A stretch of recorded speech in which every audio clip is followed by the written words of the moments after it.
everybody wants to be like a YouTube star. Doesn't seem like it's going to happen, but who knows?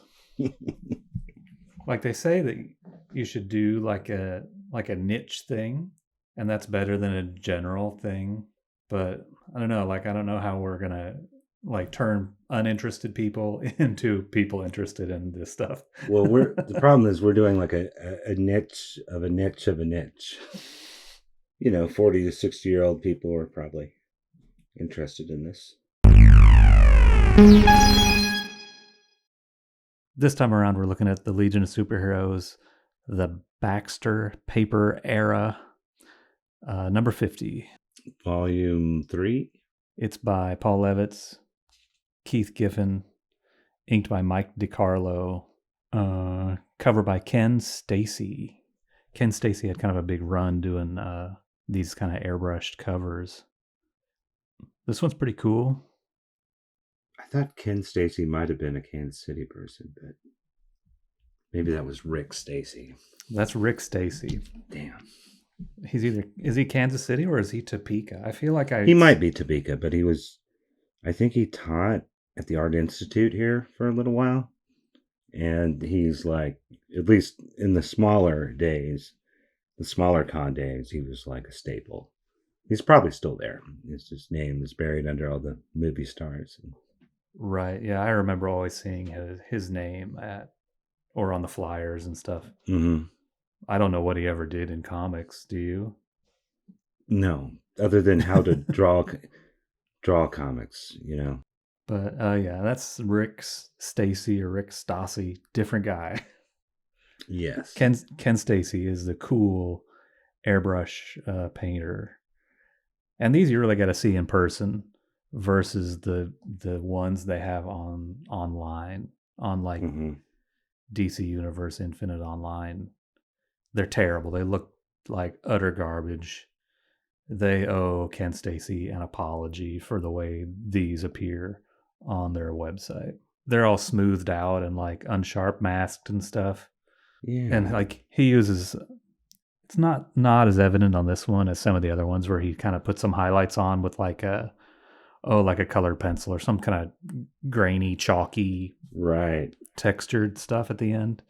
And that's eradicated on the digital versions. Yeah, I don't think I'd ever thought of that before, but we have an idea of what they do when they remaster or recolor line art, but it must be an entirely different process for like painted works.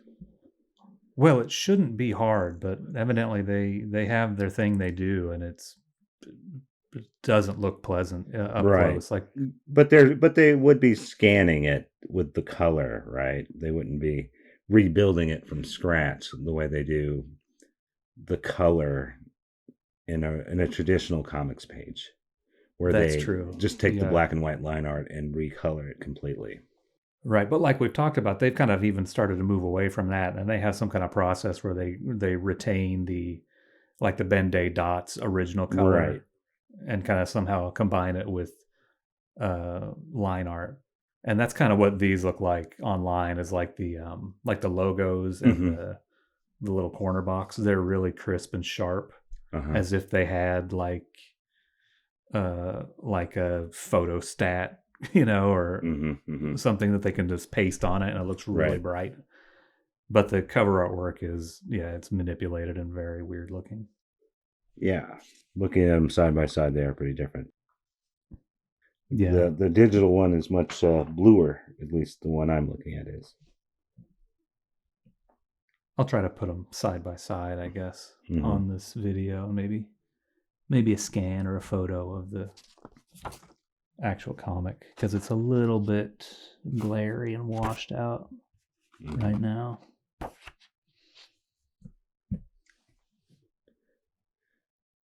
So did we mention this came out, it hit the newsstands on May 24th, 1988. The cover date is September of 88. And the story is called Life and Death at the End of Time. Life and Death and the End of Time. And I'm not sure about you, Dave, but David, Do not call me Dave. Sorry. It was an accident. This was a big one for me. Like if I had to pick, like, I don't know that I could rank like the best issues I've ever read of it, but I could probably gather my house was on fire and I could only grab 10 and I could never replace any of them. This would be one of the 10. Like this is a pretty big issue, at least for me. Me too. This is one of the top ones. I mean, to be honest, I think the last time I read it, I liked it better than when I read it for this episode. But yeah, I don't know, maybe it's still kind of fresh in my mind, or maybe I was just looking for something to be critical of or something. But no, like really good comic book, really good Legion comic book. Not without its flaws, but as far as like stuff that happens and like the whole package, really solid comic. This is the return of Keith Giffen as the penciler and co-plotter, and so it has a fresh look, I guess. I think his style has evolved a little bit. He last drew Legion back on like issue 5 of this, and now we're at 50, and so his style has changed a little bit. It's been 4 years, right? Except, I mean, he did some stuff here and there. Like a few issues previous, he did a few pages of the anniversary issue, the Lightning Lad Luck Lord story. I think he might have drawn one of the annuals, but he has kept his hand in. He hasn't ever completely left the Legion, because also in that time he did or was involved in the Cosmic Boy series and the Legionnaires 3 series. And I believe I've read more than once that he was still kind of talking with Levitz and they were brainstorming on stuff. So I think he may have had some sway in the direction of the stories even while he was gone, which would make sense because this is his first issue back and they're not wasting any time. There's no build up at all. We're right. Like this seems like the conclusion to a bigger story that has been going on for a while. Oh yeah, this is. I mean, you can look at those, the Cosmic Boy miniseries, the Legionnaires 3 miniseries, their Time Trapper stories. You could like almost collect these into a book. You know, like those miniseries are they're kind of Giffen and Levitz little side projects.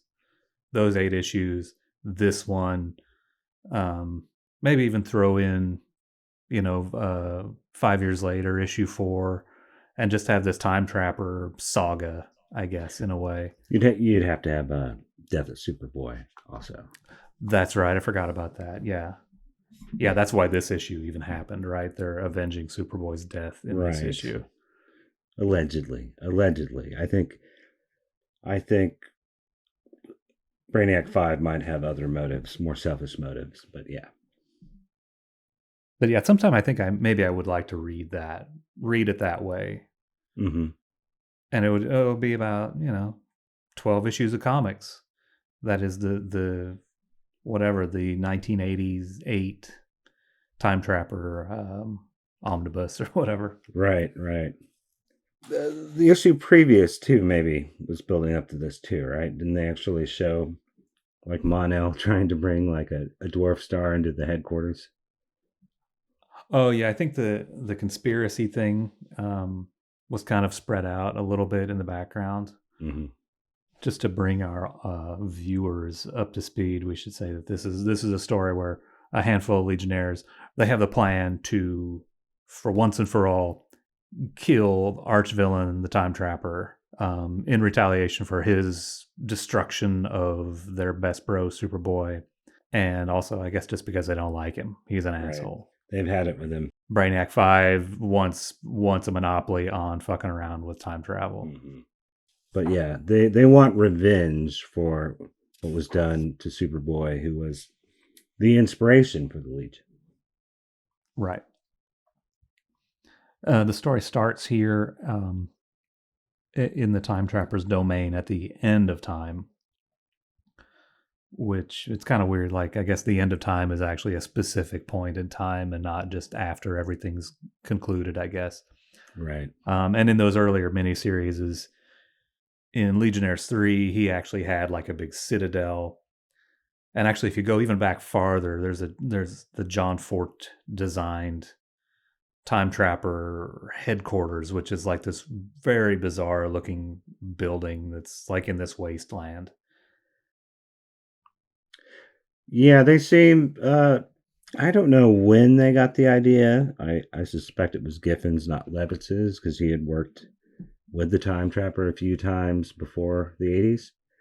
But they seem to be moving him away from being like one of their more powerful enemy types, just regular intergalactic supervillain types, to a more like a force of nature, like a god, or even more than that, like a Galactus like figure.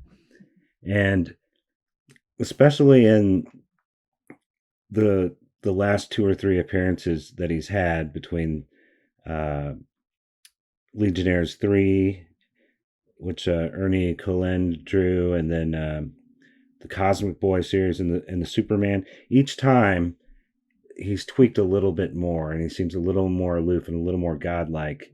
And like in the Legionnaires 3 stories, it seems very Star Warsy. He has like a bunch of like sci-fi henchmen and a very high-tech headquarters. By the time you get to, I think, the Death of Superman stuff, then he seems to be surrounded by all kinds of geometric lights and stuff, and he's kind of in a void, which sort of makes more sense. And here we're seeing like this is like the last moments of the universe. This is entropy everywhere. Everything is, there's no sign of any like tech or troops or working for him or anything. He's beyond all that. He doesn't need any of that. It's more like a god. Yeah, and they sort of hint that, like in these 2 pages, they sort of hint that there's, at what used to be some civilization, like this is clearly, some human-made kind of building that's being rotted away by all this erosion. Mm-hmm. And there's sort of like you can see a little bit of like intricate archway type of stuff here, and this thing. Mm-hmm. Yeah, I feel like that must be a Giffen thing where he's evolving the world of the Time Trapper. Mm-hmm.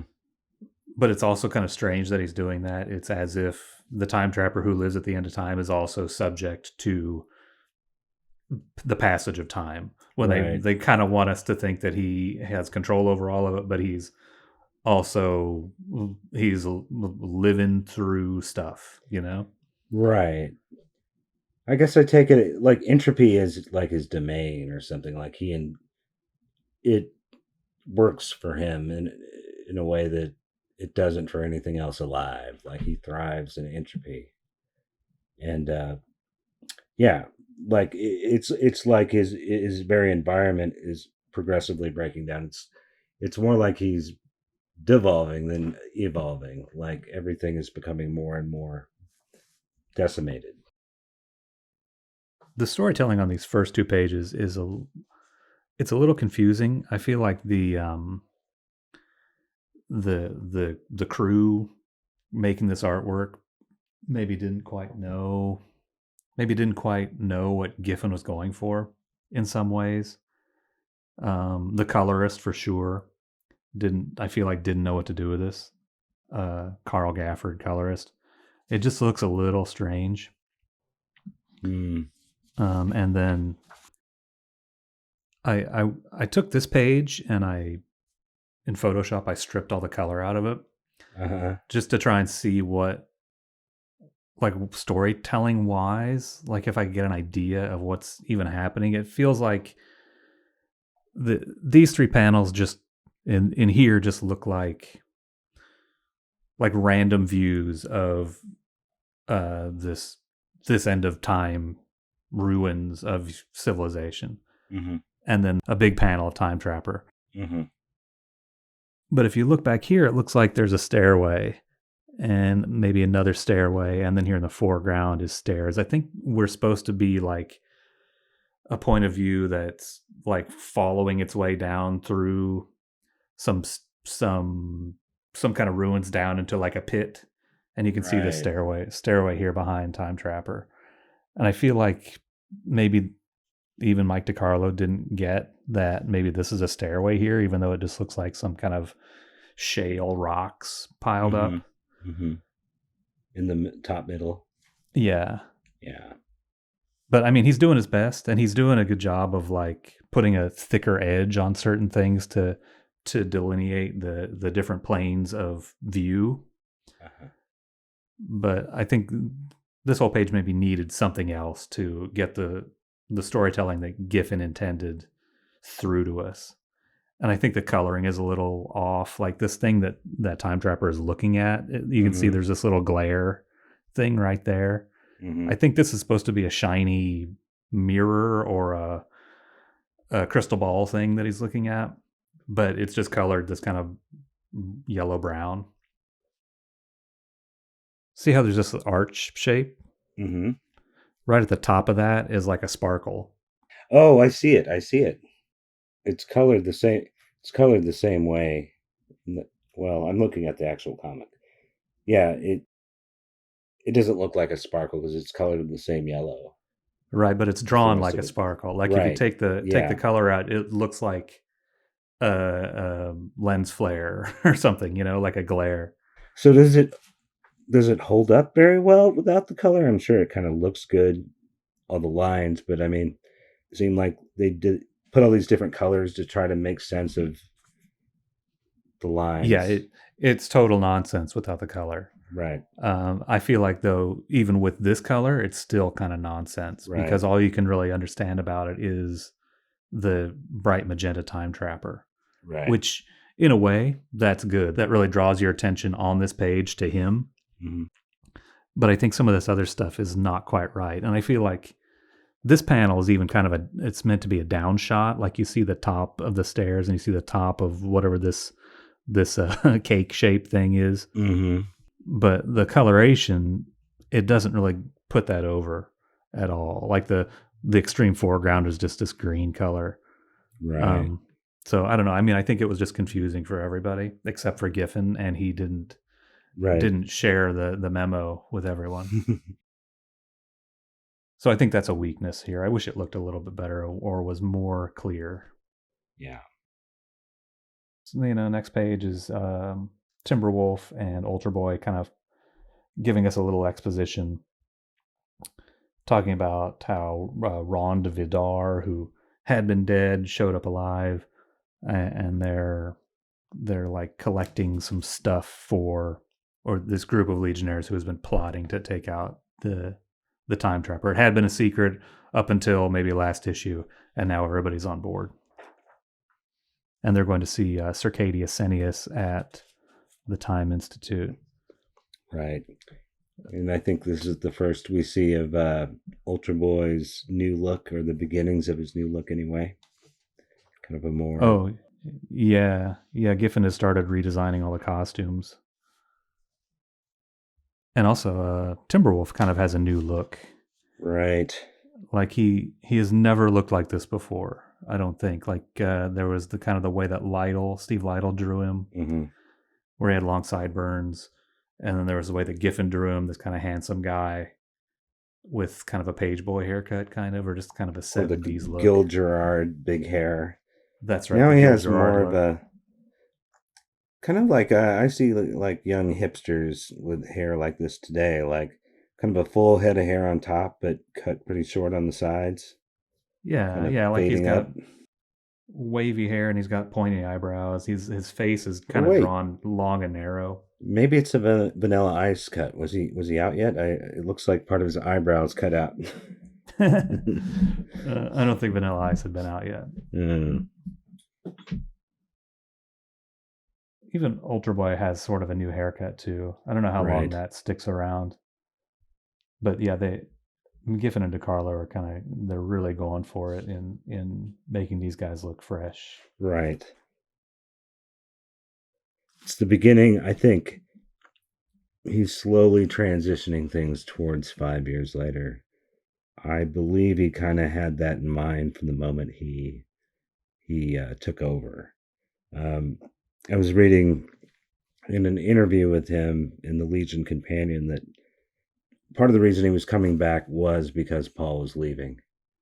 So, in agreeing to take over as artist again, he was also agreeing to be in charge of the series after Paul left. He knew that at this point.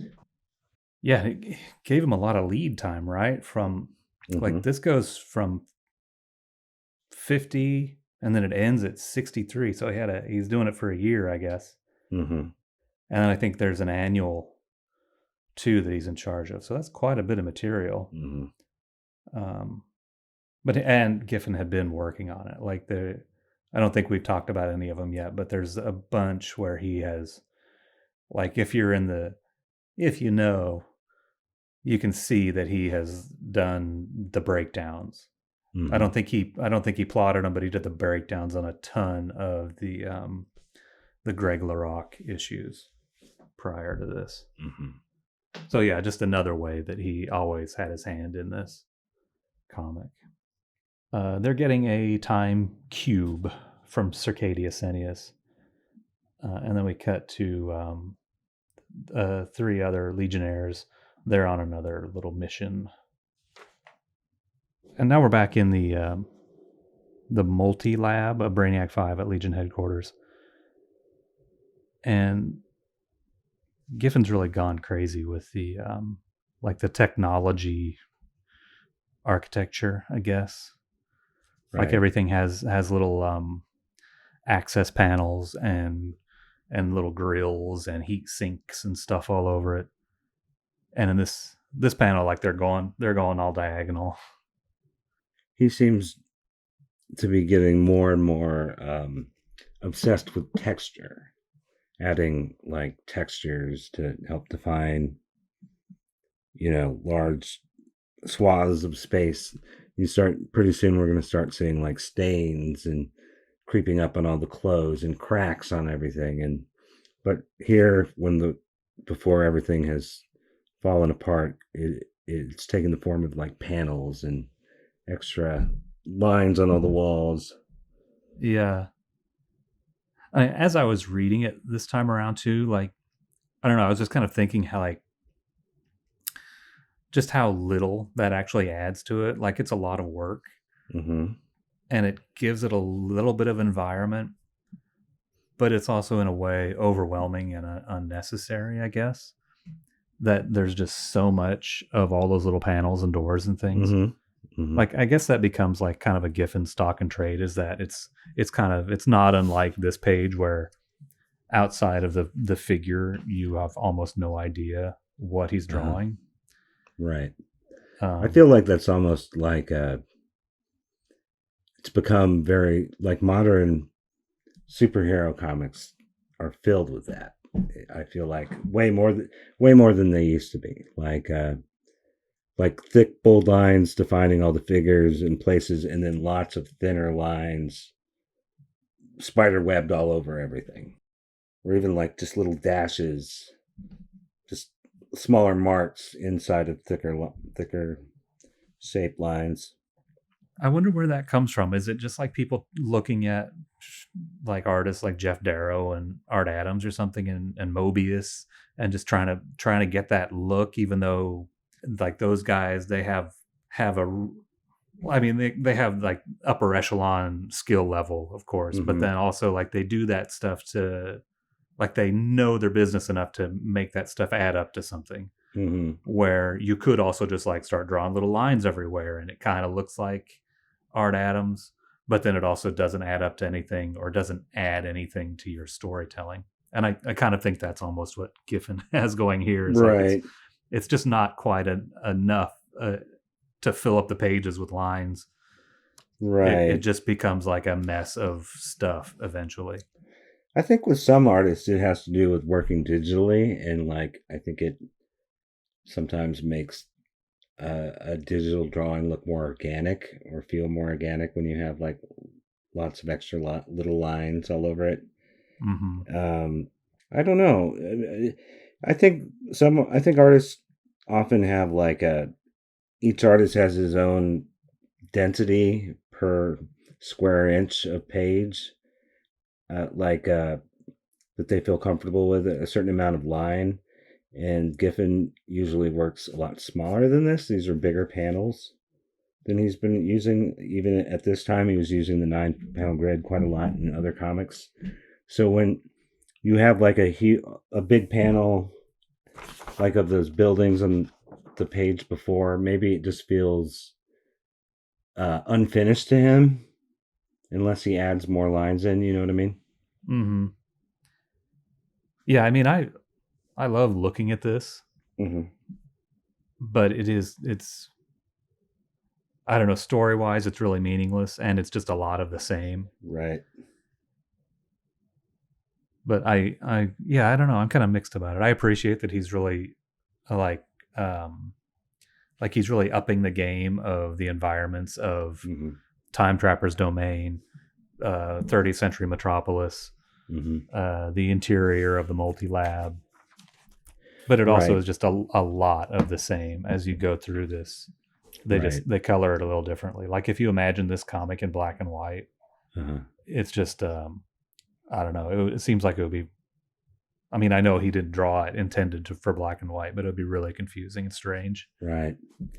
I don't know if it factors in or not, but I think he had a lot more time to work on this than he normally gives himself, because I was looking at the comic database and at him specifically and what was coming out that had been done by him month to month. And he around this period of his life, he was working like crazy. In addition to doing the breakdowns on the Justice League books, there are a few months where at least 3, sometimes 4 different books would come out that he drew. And who knows, maybe some of those were delayed and they just all happened to land at the same time. But this was like one of the sparsest months of that period of his career. Like the only other book that he drew this month was like 2 pages of the last issue of Video Jack. But like the month before, he was doing like, I think 2 New Universe books and a couple of DC books. Like, so I wonder if he had more time to put into this than he normally does. I guess I would think that he probably had more time for the drawing aspect. Like I guess I feel like for a long period he was on Justice League where he was doing breakdowns, I guess, but he wasn't doing full drawings of that stuff. So maybe that freed him up a little bit. Whereas, but I guess he's always been fast. Like if you look back at his previous Legion run, like he also drew Omega Men at the same time for a handful of issues, not for very long, but I don't know, like this dude is totally capable of drawing 3 comic books a month, evidently. I read that some blogger, I think, theorized that part of the reason he moved into doing mainly breakdowns was because of the plagiarism controversies. Like DC was kind of pulling him back and not giving him as high profile of work. And I don't know that this guy knew it for a fact, but like right when that controversy had happened, like he stopped doing as much work, and he seemed to focus more on doing like breakdown work. Yeah, I mean that kind of happened after he left, after the beginning of, or I guess maybe about the same time as the beginning of the Baxter Legion series. Because after that he did Ambush Bug, which had some of the swiped panels in it. Jonah Hex, I think. I've seen multiple interviews with Giffen where he's like, all the only work I could get was this Jonah Hex thing where he's in the future, which he did about 4 issues of it, maybe at the end of the series. I wonder if maybe they were just keeping him off like higher profile books. Like he could only do, if he was going to do Justice League, he had to be the breakdown guy, not the artist. But if it was a book that they knew was going to be canceled within a year, because, and that would also explain why he's doing like new universe stuff over at Marvel for a little bit. Because even though it does seem like he's cooled off in this period, he is doing a lot of work still. He's still drawing a lot of stuff. It's lots of random one shots, lots of books that are just about to get canceled too. Mm-hmm. Back to the story. On this page, it looks. I like this drawing of Mon-El here. It looks pretty. I don't know. There's some real intelligence or something in this drawing of Mon-El. And I also noticed as I went through this issue, there's a lot of lettering corrections or like after the fact additions. You can tell that like right here where Ron Vidar says no time for a nap, is there? Like that's added later on as if Giffen put it in the artwork and then somebody looked at it and was like, oh, we need to say what Ron is doing here. He's in this weird pose and touch up his dialogue. But there's a couple other things where just like little articles have been changed. Mm-hmm. And I'm not totally sure what the purpose is. I'll try to point them out if we see them again. But mm-hmm. Yeah, I mean, I don't.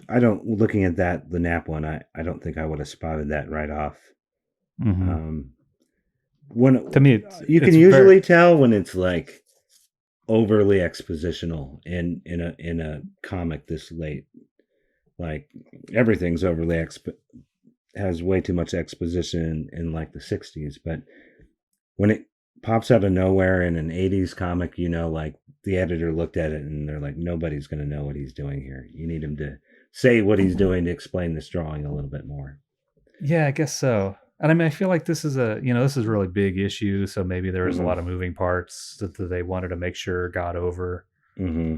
And maybe they had it done in advance, so they had time to look at it after the fact, after all the artwork is finished. Right.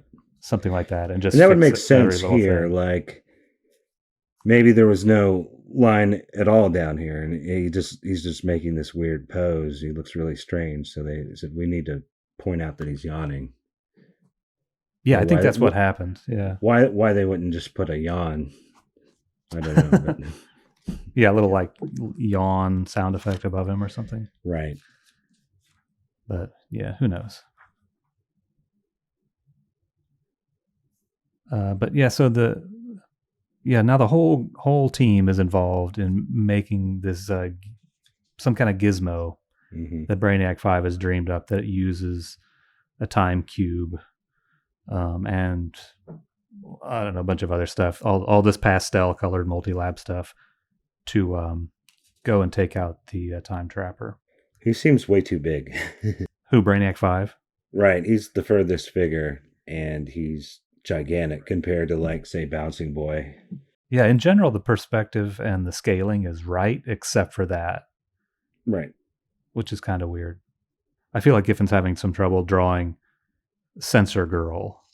She looks a little different. I feel like Lytle and even LaRock kind of knew their game on her. Right. And Giffen can't quite nail it yet. He actually changes her costume altogether eventually, doesn't he? Mm-hmm. He does. But I kind of like the Dream Girl here. And White Witch, I don't think he's got a good handle on the design of White Witch in his newest style. Yeah, I like it. Yeah, she looks cute. I just don't feel like she looks like she used to. Right. I guess I like I think she looks a little less snobby and a little less aristocratic, which I kind of like. Maybe a little more childlike, more like a teenage girl. Yeah. I guess they're not teenagers anymore at this point, though, right? I don't know. On this page, they're bringing in, what's his name? Infinite Man, Rugarth. What's his first name? Is it Jackson? Yeah, I guess it's Jason. Yeah, Jackson Rugarth. I think it's Jason. Well, it's right there, friend. Is it? Oh, it's Jackson with an X. All right, I'll start over again. On this page, they're bringing in Jackson Rugarth, who we also know as the Infinite Man. He's part of Brainiac 5's plan. But at this point, he's comatose and they're having a little bit of a debate between White Witch, who doesn't believe that a person is dead if they're if they don't have brain activity or they're vegetative. Meanwhile, everybody else is like, nah, he's brain dead. We're going to use him in our plan against his will. And she gets so pissed that she leaves. And this is one of those things. If you look at the digital version on DC Universe Infinite, they can't get these color hold right on the website. This looks like utter garbage on there. Anything that's color hold, like her disappearing, this stuff on the monitor is just a blurred out mess. They haven't figured out how to pull those off, or I guess it just takes extra effort. I feel like they get them right in the reprint books sometimes, but the digital ones always look terrible in my experience.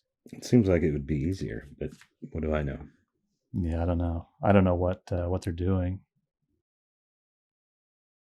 Well, I want to know, like, did she like fart before she disappeared, or is she like is she like Nightcrawler and she leaves the smell of brimstone, like a polar boy there is pinching his nose, going woo? Oh yeah, I didn't notice that he was holding his nose. Right. Yeah, what the fuck? I don't know, man. It must be. She must leave the smell of. What'd you say? Sulfur? Is that what? Yeah, they call it brimstone in right. the X-Men comics. The Nightcrawler guy, when he teleports in a puff of smoke. Probably is. It's this 100% magenta odor. Yes.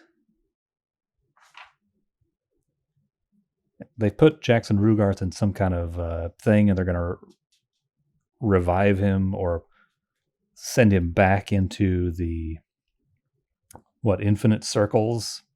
endless cycles of time, and I guess get him spinning, get some centrifugal force going on Infinite Man to maybe come and help them if they need it. Right. They show him here in dead center of the page, which I think makes for kind of a neat layout. This sort of pensive face of Infinite Man Jackson Rugarth with these colors swirling around him. Right. It's like a memory or the idea of him, right? Though that isn't super obvious if you're looking. The panel, that panel and the panel Brainiac 5 kind of look like one panel. But I mean, the idea is obvious that he's not literally in the room talking to them. Right. Yeah, he's like they show him here through glass or something. But yeah, this is not. Yeah, I don't think the Legionnaires see this. Right. Because he's still Jackson. Unless, I guess maybe they could be looking at a monitor of the last time he showed up or something, but I don't think so. Yeah, something. It's kind of an interesting page, I think, in that. Like, I wish these word balloons were not hanging over the Rugarth panel. Right. But yeah, he isn't held in by any panel borders. It's kind of cool. Right. And then Bouncing Boy is down here. He has a mustache. I don't know if they showed him with a mustache, but here he is front and center with a silly pencil mustache. I think this is its first appearance. Mm-hmm. It's a key issue, first appearance of Bouncing Boy's mustache. So up to this point, the Legionnaires, the whole team, thought they were going to be in on this revenge plot, but Brainiac 5, Saturn Girl, Mon-El, Duo Damsel, and Ron Vidar have separated themselves from the rest of the group. Brainiac 5 throws up a force field, and they disappear. Yeah, they punked him. Yeah, they got punked. Brainiac 5 almost seems a little dickish about it. Like, no, that won't be necessary. Oh, yeah. After we've gotten you to do all the work for us. They didn't do too much work. I think Mon-El did most of the work. Mon-El and Brainiac 5. Mm-hmm. Those other guys, they collected a time cube. That's about it. Right. But so now they're in the time stream, and it looks all fiery and cool. I don't remember what this page looks like or what Yeah, the whole panel probably looks like garbage on the digital version too, because it's all color hold. Yeah, it doesn't look good. But these guys are. I think this is Rugarth's face here. Maybe he's kind of out there. I Right. think they're using Infinite Man's power somehow to give them a boost to break. Is it the Iron Curtain of Time? Somehow they Yeah. need extra power to go to where the Time Trapper is. Right. And I think Ron Vidar was not meant to be with them, but he is. That is true. He's a stowaway. Exactly. And they don't entirely trust him because they don't understand why he's not dead. Oh, that's right. He refuses to explain. And so they appear at the end of time. It's not colored quite right. This is, I guess, the time cube sort of phasing into existence here, but it really blends in with the top of that mountain or the sky and stuff. You can't really see it until you get over here. And then there's a giant time trapper confronts them. It's pretty great. You definitely see that there's been a major step up in the way they're depicting his power here. Like, this is his world. They're like playthings to him. The nice printing in the Baxter paper makes these blacks look extra black and deep. Mm-hmm. The facelessness of Time Trapper looks real cool compared to how it would look on newsprint with this blotchy kind of black with some magenta overlaying the black that looks all crappy. Mm-hmm. And here's sort of a neat effect where the point of view is seeing Brainiac 5 through his force field, and there's these sort of like horizontal cyan colored lines, like a CRT effect or something, but that's looking through his force field. It's on these two panels. And Time Trapper easily breaks through the force field. Right. And starts kicking their asses.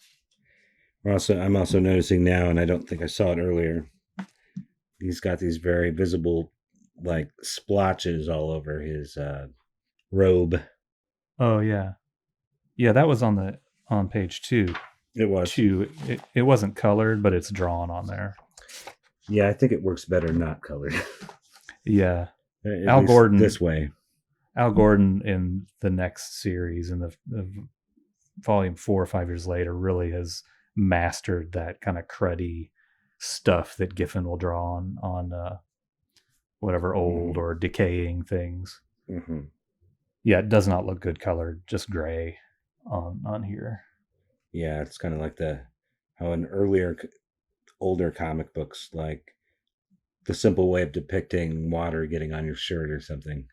You know, they just color it watercolored, all splotched on your shirt or whatever. Yeah. Yeah, the giant Time Trapper picks up their time cube and crushes it. So I guess we're supposed to believe now that they're stuck at the end of time. And he's already taken out Mon-El. Here's this kind of a classic Giffen panel where it's just a tiny figure on all white negative space. Color hold. I'm not sure what happens on this page. The Time Trapper allows Saturn Girl to read his mind. Mm-hmm. And she says, "No, it can't be." And then it fries her head, which is pretty messed up. Like they show the aftermath of this a little bit later, and she's in bad shape. Yeah, and we discussed this once, I think a few years ago, how I suspected, it's my fan theory, that she realized it was Cosmic Boy. But that's just my fan. Well, yeah, they reveal that it's Cosmic Boy, but way, way later. Right. I mean, is it? I don't remember if it's like a mystery at this point, even of who he is. Like in earlier issues, they said he was a renegade member of the Controller race. Right.